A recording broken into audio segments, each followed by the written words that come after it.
I always believed Christmas was sacred, not for the gifts, the lights, or the fancy dinners, but for the presence of family, for that unspoken warmth only a parent understands. So this year, I planned everything quietly, no grand announcement, just one mission in my heart, to be with my son, to surprise him, to remind him he's never alone in this world.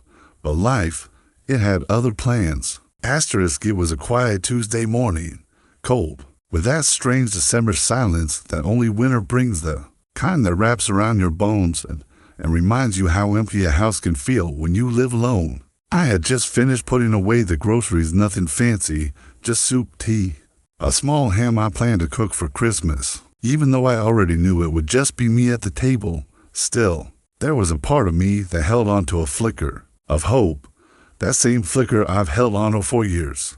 That maybe, just maybe, this year would be different. Maybe I'd wake up on Christmas morning and hear his voice echo through the hallways again, the way it used to when he was a boy. He'd run to the tree, his little hands tearing through wrapping paper, eyes full of wonder, shouting, "Dad, Dad, look what Santa brought me."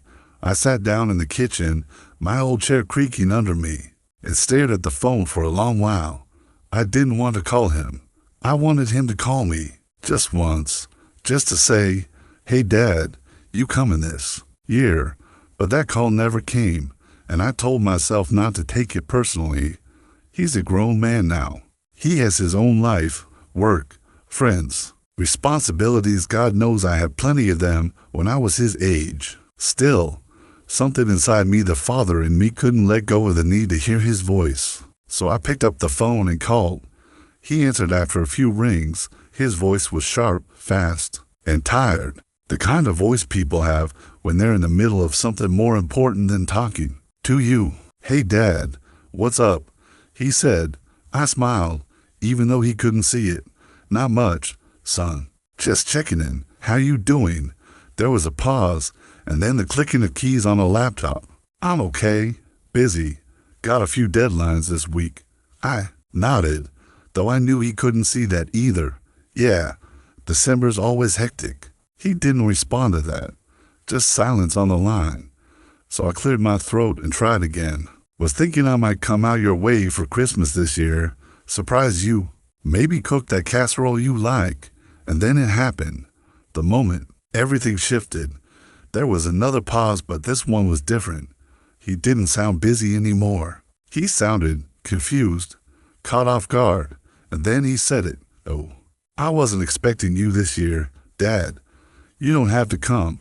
I'll be busy anyway." I don't remember what I said immediately after that. I think I mumbled something like, I see," or "No worries, son." Something casual, something light enough to cover the weight crashing down in my chest. He kept talking about a project at work, a friend coming over, a flight he might take, but I didn't hear much of it. I just nodded, murmured mum into the phone, and held my composure until the call ended. When I finally pressed the red button and the screen went dark, I just sat there, phone in one hand, heart in the other. "I wasn't expecting you this year. I'll be busy anyway." I stared out the window. The frost had crept up the glass like veins, cold and invasive. Outside, a neighbor's house was strung up in lights, glowing, like hope on a string. I used to do that too, back when he was little, back when everything was worth decorating for. I wanted to cry, but I didn't.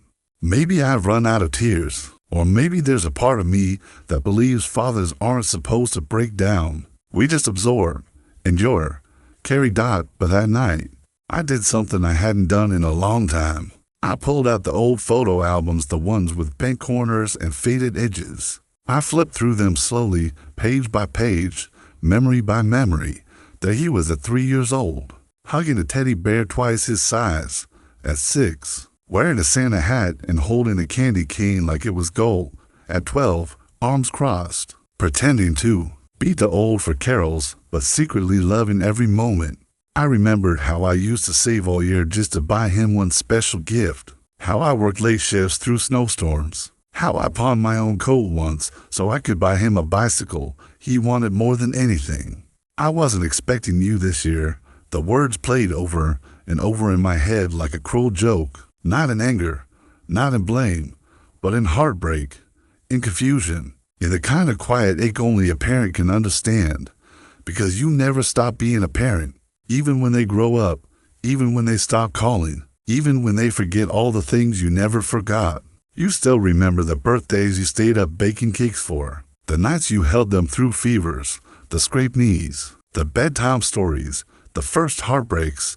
You carry all of it, every moment, every smile, every tear. I didn't tell him how much those words hurt. I didn't tell him that I had already wrapped a small gift for him, that I had circled flights in the newspaper, that I had practiced what I might say when I walked through his door. I didn't say any of that, because sometimes love is silent. Sometimes it shows up even when it's not invited. And in that moment, as I sat there alone with nothing but a phone and a stack of memories, I made a decision I didn't fully understand at the time. If he wasn't expecting me for Christmas, then I would make sure he never forgot what not expecting can cost. Asterisk, I sat in that chair for a long time after the call ended. The silence that followed wasn't peaceful, it was heavy, suffocating. It was the kind of silence that seeps into your chest and tightens something deep inside you. The TV was on in the background, playing some cheerful holiday commercial with fake snow and laughter. I couldn't hear it. I couldn't focus on anything other than those words repeating in my head like an echo. I couldn't shut off. I wasn't expecting you this year, Dad. You don't have to come. I started wondering, when exactly did I become someone he didn't expect? There was a time when I was the center of his whole world. When I walked through that front door after a long day at work, his tiny feet would run to me faster than anything I've ever seen. He used to wait just to tell me how his day went. His voice used to light up at the very mention of Dad. Back then, I was the hero, the rock, the provider, the one who fixed broken toys, scared off the monsters in his closet, and held his hand during thunderstorms. But now, I was just a name on his caller ID. He didn't know he couldn't possibly know what I gave up to keep our lives intact. After his mother passed, he was just a boy then, too young to understand that love sometimes looks like sacrifice, that love, in its truest form, isn't loud or flashy, it's quiet and relentless. It's staying up all night with a sick child even when you have to be at work at 6 a.m. It's saying I'm fine when the truth is, you haven't felt fine in years. He doesn't remember the nights I came home from my third job and sat on the floor of the kitchen crying because I didn't know how I was going to keep the lights on another month. I didn't let him see that. I never wanted him to know how hard things really were. All he saw was a warm meal on the table, a clean pair of shoes, and a Christmas tree that magically had gifts under it every year. He thought life was good, and that's how I wanted it. Do you know what it's like to tell a 5-year-old that Santa came even when it was you, who walked 5 miles in the snow just to get a toy? He would smile at for 10 seconds and then forget. Do you know what it feels like to pawn your wedding ring, the last thing you have left of your wife, so your son can go on a school field trip and not feel like he's less than the other kids? He doesn't remember that I used to pick up extra shifts as a janitor just so I could afford his birthday party at the community center. He doesn't remember the year we both caught the flu, and I still got up at 4 a.m. to shovel driveways for neighbors because rent was due and no one else was going to save us. I did it all without complaint. Not because I had to, but because I wanted to. Because being his father wasn't a duty, it was my greatest honor. But somewhere along the way, the years blurred. Time moved faster than I expected. He grew up, became a man, and slowly, I started fading from the center of his world. That's the cruel part of parenting. You spend your entire life holding them up, and then one day, they walk away and you're left wondering if they ever noticed the weight you carried for them. He doesn't know what it's like now, this house, this silence. The way the walls creak at night and the heater coughs before it starts. The way I sometimes talk to pictures because there's no one left to talk to. He doesn't know that some nights I fall asleep in my recliner just so I don't have to crawl into a cold bed alone. But worst of all, he doesn't know that I never expected anything in return. Not money, not recognition, not even gratitude. All I ever wanted, all I ever needed was to be remembered. Not in a grand way, Just a phone call, a visit, an invitation to Christmas dinner, a simple, "Hey Dad, I miss you." That would have been enough, but now I sit with this question burning inside me. Did he forget, or did he choose to forget? Did he get so comfortable with my unconditional love that he assumed it would always be there, waiting in the background, no matter how far he drifted? Because that's what happens, doesn't it? We raise them to be strong, to be independent, and when they finally become that, we're left behind, not out of malice, but out of a cruel kind of forgetfulness, the kind that comes when someone has been so constant, so dependable, that you stop noticing them entirely. I don't blame him, not really. I blame time. I blame the way life steals moments without warning. I blame the world for making us so busy we forget the very people who made us who we are. But even in the pain, I remind myself of this. He is my son, my blood, my heart walking outside my body. And even if he's forgotten the sacrifices I made, I never will, because those sacrifices, those quiet, invisible, painful sacrifices, they were the most real things I've ever done, and I would do them all again, even if it still led to this moment. Sitting alone in a quiet house, days before Christmas, whispering to a photo on the wall, asterisk, I didn't sleep that night. Not really. I lay in bed staring at the ceiling, watching the slow dance of headlights passing by my window. My mind was a battlefield, memories and emotions clashing louder than any thunderstorm. Every time I closed my eyes, his words echoed again. "You don't have to come. I'll be busy anyway." I must have replayed that line 100 times. I tried to rationalize it. Maybe he was just stressed. Maybe he didn't mean it the way it sounded. But even if that was true, it didn't erase how it made me feel. Not just unwanted, but invisible. A needed morning came, cold and gray. I stood in front of the bathroom mirror, looking at the man I had become. Wrinkles where strength used to live. Eyes dulled from years of holding. Back emotions. Hair thinner. Shoulders slumped. A father, growing old in silence. I made coffee, though I barely touched it. The bitterness in my chest was stronger than anything in that mug. I looked around, my kitchen clean, organized, lifeless. The kind of place where no one laughs anymore. No one argues about TV remotes or leaves socks in the hallway. Just me and ghosts of what used to be. On the counter, next to the salt shaker, an unpaid utility bill, sat the mortgage statement, due in 5 days. The number was circled in red. I had just enough saved up to pay it, just enough to keep the house running another month. This house, this old box of memories, it was the last thing I truly owned. I picked it up, held it in my hand, and stared at the due date. I knew the responsible thing, the adult thing: pay the bill, keep the roof, be safe. But something inside me stirred, something deeper than logic, something ancient and quiet and aching. I didn't raise my son with logic. I raised him with love, with instinct, with fire in my belly and calluses on my hands. I gave him everything, not because it made sense, but because he was my everything. And suddenly, I realized I couldn't go another Christmas like this. Another Christmas where my only companion was a faded ornament and an old photograph. I had always put survival first. Bills, jobs, security. I did it because I had to, because I was a father. But now I was a man standing in the twilight of his life, staring down the barrel of another lonely December, and I just couldn't do it again. So I made a choice, not one I planned, not one I calculated. I picked up my phone not to call the mortgage office, but to search for flights. I tapped his city into the screen and scrolled through the options. The prices made my heart race, but I didn't flinch. I found a ticket one way, no return date, just a departure, just a step forward. My finger hovered over the confirm button for a long while. I wasn't afraid of traveling. I wasn't even afraid of seeing him again. What scared me most was the possibility that he really didn't want me there, that I'd knock on his door and be met with discomfort, awkwardness, or worse, cold politeness. But then something incredible happened. I remembered the day he was born. I remembered the first time I held him in my arms, his little fingers wrapping around one of mine. In that moment, I had made a vow I never spoke out loud. I will always show up for you. Not when it's convenient. Not when I'm invited. Always. I took a deep breath and pressed the button. Flight confirmed. I didn't tell him. I didn't warn him. I didn't text or call or even leave a hint. This wasn't about his expectation.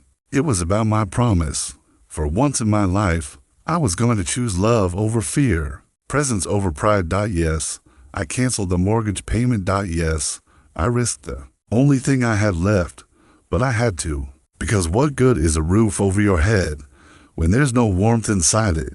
What good is paying bills and keeping lights on if your heart remains in darkness? I went to the garage and dug out the small suitcase I hadn't touched in years. I packed light, a sweater he gave me on my 60th birthday, a scarf his mother wore upon before she passed, and one gift I had wrapped weeks ago, his favorite book, the one I used to read to him as a child. Now with a handwritten note inside, still reading with you, even when you're not looking. I placed it carefully in the bag, not because I thought it would change anything, but because it was a part of me just like he was. I spent the next few days preparing in silence. I didn't tell a soul. There was no one left to tell, really. My neighbors were kind but distant. My friends, long gone, or busy with families of their own. Every step I took toward that flight felt like walking a tightrope between love and risk, between hope and heartbreak.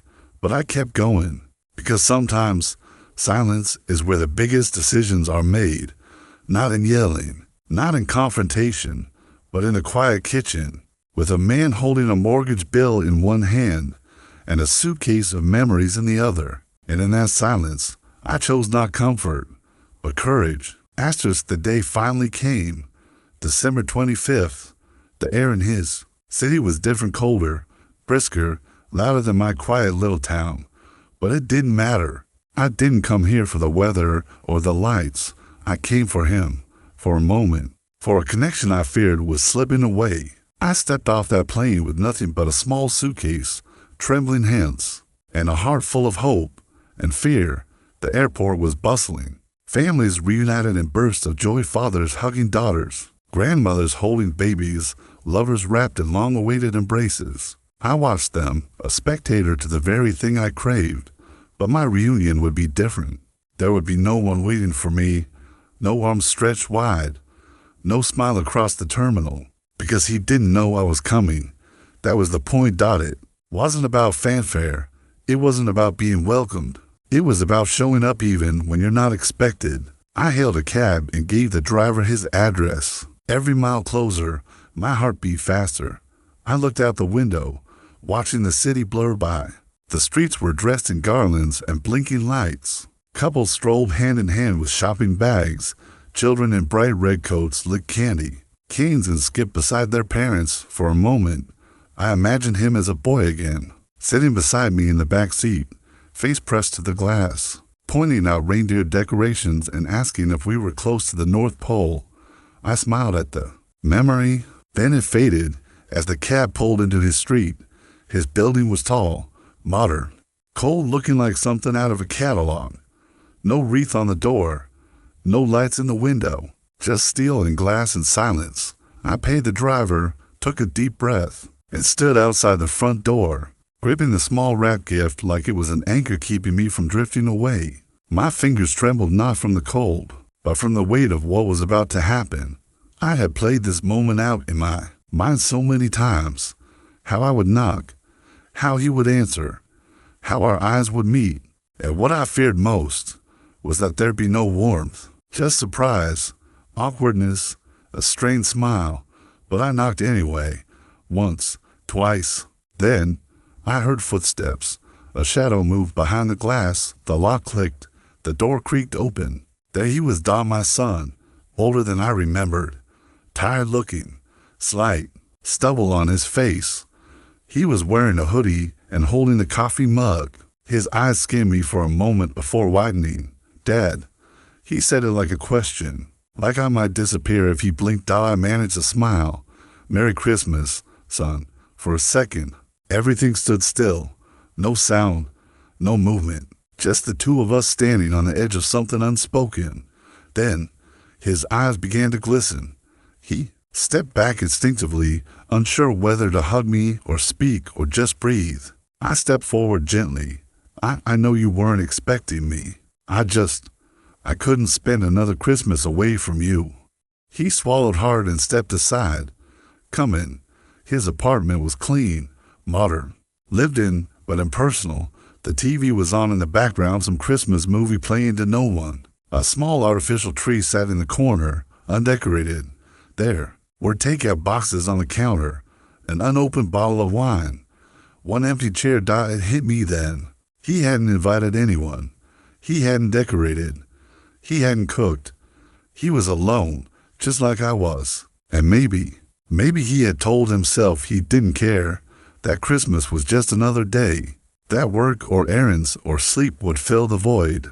But as I looked into his eyes that mirrored my own, I saw it. That same loneliness, that same ache. He didn't reject me because he didn't want me. He said those words because he didn't believe I would come. I placed the wrapped book on his kitchen table. I brought you something, I said. It's nothing big, just a piece of the past. He picked it up, read the tag, and smiled faintly. You still have this, of course, I said softly. Some things you never let go of. We didn't say much after that. We didn't need to. Words felt too clumsy, too small for the weight in the room. Instead, we sat, side by side, the way we used to. He poured us both a glass of wine, and we toasted to nothing in particular, just being there. At one point, he really looked at me and said, I'm sorry, Dad. I didn't think you'd actually come. I reached out, placing a hand on his shoulder. Son, a father never stops showing up, even when he's not expected, especially then. He nodded slowly, fighting tears, and in that moment, all the years between us, all the missed calls, the forgotten holidays, the distance melted. We sat there for hours, didn't talk much, just shared the same space, the same silence, and it was beautiful. I didn't care that there was no turkey, no music, no pile of gifts under a tree. I had something far more valuable. I had presence. I had forgiveness. I had my son. And in that small apartment, lit only by a TV screen and the quiet glow of a heart mending itself, I realized something profound. Sometimes the greatest gift you can give isn't bought or wrapped. Is simply showing up. Asterisk. The next morning, I woke up on his couch. It wasn't comfortable. The cushions had that sharp ridge in the middle that splits your back, and the blanket he gave me barely covered my legs. But I didn't care. I hadn't slept that deeply in years, because I hadn't felt that kind of peace in years. Not because everything was fixed. Not because we talked everything out. We didn't. But because I wasn't alone. There was something sacred in that stillness, knowing he was just a room away, breathing under the same roof as me. It felt like old times, like the years when I'd peek into his room late at night to make sure he was still tucked in, still safe. This time, he was the one who peeked in on me. I heard the soft shuffle of his feet, the careful opening of the door, the slight pause when he saw me sleeping. He didn't say anything. He just stood there for a moment, watching, maybe wondering why it took so long for us to be in the same space again, or maybe realizing just how much he had missed me. Even if he didn't know how to say it. Later that day, we had breakfast together. Nothing fancy, eggs and toast. But there was something unexplainable about sharing a meal that doesn't taste like loneliness. He didn't talk much. I didn't either. But the silence between us wasn't heavy this time. It was warm. It was healing. I told him stories he had forgotten, about how he used to sing in the car as a child, about how he once ran into the kitchen wearing a cape and claimed he could fly. We laughed, really laughed, that kind of laugh that squeezes your ribs and makes your eyes wet with something more than joy. He asked me about Mom, about how I managed after she died. That was the first time he'd asked in years, and I told him the truth. Not the strong version I used to feed him to keep him safe, but the raw one. I didn't manage. I said softly, I survived, because I had to, for you. He stared down at his coffee. Then he whispered, I never knew how hard it was. For you. I nodded. You weren't supposed to. And that's when it hit him, the depth of it all.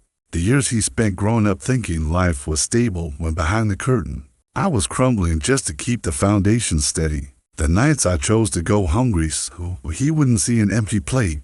The days I walked in worn-out shoes so he could wear new ones. The dreams I buried just to make sure he never had to bury his. He looked at me, then truly looked at me and said something I'll never forget. I don't know if I deserve everything you gave up for me. I placed my hand over his. You don't have to deserve it. That's what love is. You don't earn it. You just receive it. That's when I realized something that took me decades to understand fully. Love isn't logical. It isn't fair. It doesn't ask for permission. Love just gives dot and gives dot and gives, even when it hurts, even when it's thankless, even when it costs you everything. That's the real cost of love. It's not counted in dollars or sacrifices. It's counted in presence, in years, in quiet dinners, in showing up to school plays when no one else does, in sitting outside job interviews just to offer encouragement, in sending birthday cards every year even when they never send one back. The cost of love is waking up alone for a decade, but still holding hope that one day they'll call again. It's canceling a mortgage payment not because you're careless but because you finally understand what matters most. Is knowing you might lose your house, but finding the courage to go anyway because you can't afford to lose your child. I don't regret missing that payment, not for a second, because that small apartment, that awkward couch, that cold glass of wine gave me something no house ever could. It gave me my son back, not perfectly, not completely, but in the way that matters. I didn't leave that visit with any promises. He didn't say he'd visit more. I didn't demand it. I didn't need to, because real love doesn't keep score. It just keeps showing up. That night, before I left for the airport, he hugged me, not the half hug I'd grown used to, not the I'm busy kind of hug, but a real one, firm, lasting, silent. He didn't say I love you, but he didn't need to. Sometimes, I'm glad you came is more powerful than 3 words said out of habit. When I got back home, the mortgage office had already called twice. I knew what they wanted. I didn't even listen to the voicemail. I just walked into the house, sat on my recliner, and smiled, because for once, this old place didn't feel empty. It felt full. Not with things, but with meaning. He texted me 2 days later. I paid the mortgage. Dad, you shouldn't lose your home for me.